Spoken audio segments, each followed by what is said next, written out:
So alright, pag-aaralan natin yung function ng compressor. Yan.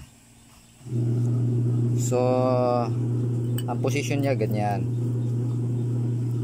So ito yung kanyang takip. So meron itong gasket, garlock gasket, no? Ito yung kadalasang bumibigay pag naglulos compression na yung compressor ng ating mga ref o di kaya ating mga freezer. Yan, nakatakip siya ganyan. So meaning itong maliit na tube na to, copper tube o yung parang capillary tube, so nakatap siya dito. So yan. At ito yung kanyang intake o di kaya yung kanyang sanction. So ito it meaning meron itong function din na ang trabaho nito, tingin ko ay naghihigop din siya ng oil. So naghihigop siya ng oil, ipapasok niya diyan, dadaan dito yung kasi higop siya eh. So yan, malit lang yung butas niya.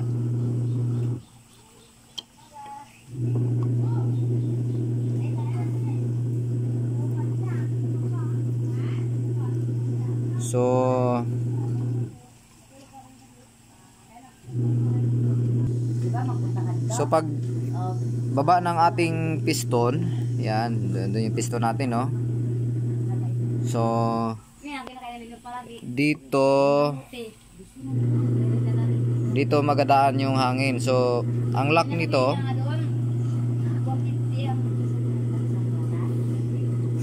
so ang higop niya guys ay dito sa butas na to. Yan, higop ng hangin dito, sanksyon. Yan yung pinaka valve niya. So ayan, nakaganyan siya, di ba? Yan.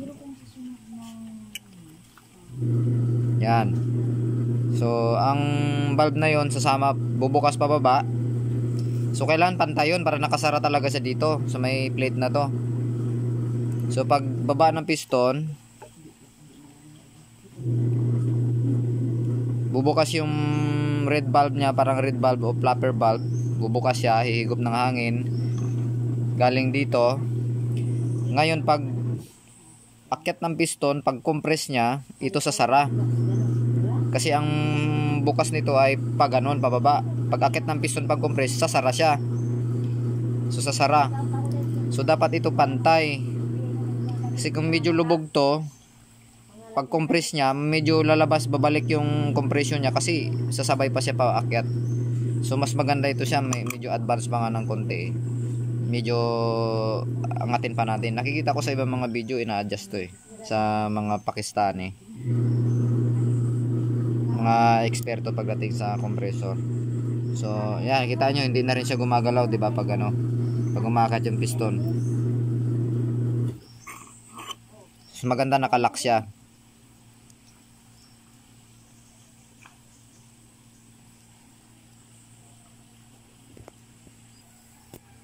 So ganun lang kasimple. Pag intake, bubukas to, bababa, papasok ang hangin galing dito, papasok dyan sa loob ng cylinder. Pag compress niya, sasara, isasara niya dito. Dito naman dadaan sa area na to, portion na yan.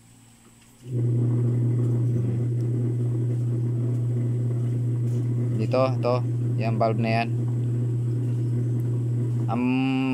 Nito, pag compress, bubukas to, pag higop, sasara.